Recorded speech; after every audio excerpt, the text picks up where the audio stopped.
trustworthy that you should give your first and best thought to the work of acquiring wealth. Remember, however, that the desire of substance is for all, and its movements must be for more life to all. It cannot be made to work for less life to any, because it is equally in all, seeking riches and life. Intelligent substance will make things for you, but it will not take things away from someone else and give them to you. You must get rid of the thought of competition. You are to create, not to compete for what is already created. You do not have to take anything from anyone. You do not have to drive sharp bargains. You do not have to cheat or to take advantage. You do not need to let any man work for you for less than he earns. You do not have to covet the property of others or to look at it with wistful eyes. No man has anything of which you cannot have the like, and that without taking what he has away from him. You are to become a creator, not a competitor. You are going to get what you want, but in such a way that when you get it, every other man will have more than he has now. I am aware that there are men who get a vast amount of money by proceeding in direct opposition to the statements in the paragraph above, and may add a word of explanation here. Men of the plutocratic type, who become very rich, do so sometimes purely by their extraordinary ability on the plane of competition, and sometimes they unconsciously relate themselves to substance in its great purposes and movements for the general ratio of building through industrial evolution. Rockefeller, Carnegie, Morgan, and others have been the unconscious agents of the supreme in the necessary work of systematizing and organizing productive industry, and in the end, their work will contribute immensely toward increased life for all. Their day is nearly over.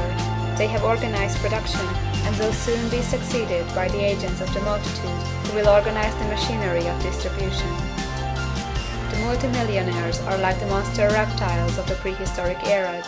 They play a necessary part in the evolutionary process, but the same power which produced them will dispose of them. And it is well to bear in mind that they have never been really rich. A record of the private lives of most of this class will show that they have really been the most abject and wretched of the poor. Riches secured on the competitive plane are never satisfactory and permanent. They are yours today and another's tomorrow.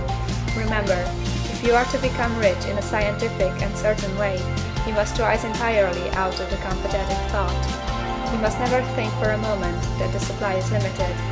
Just as soon as you begin to think that all the money is being cornered and controlled by bankers and others, and that you must exert yourself to get laws passed to stop this process and so on, in that moment you drop into the competitive mind, and your power to cross creation is gone for the time being.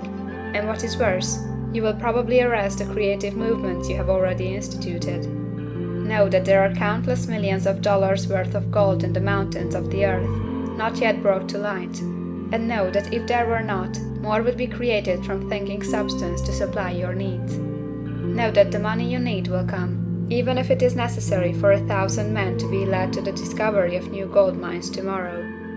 Never look at the visible supply, look always at the limitless riches in formless substance, and know that they are coming to you as fast as you can receive and use them. Nobody, by cornering the visible supply, can prevent you from getting what is yours. So never allow yourself to think for an instant that all the best building spots will be taken before you get ready to build your house, unless you hurry. Never worry about the trust and combines, and get anxious for fear they will soon come to own the whole earth. Never get afraid that you will lose what you want because some other person beats you to it. That cannot possibly happen. You are not seeking anything that is possessed by anybody else. You are causing what you want to be created from formless substance, and the supply is without limits. Stick to the formulated statement. There is a thinking stuff from which all things are made, and which, in its original state, permeates, penetrates, and fills the interspaces of the universe. A thought, in this substance, produces the thing that is imaged by the thought. Man can form things in his thought, and, by impressing his thought upon formless substance, can cause the thing he thinks about to be created. End of chapter 5.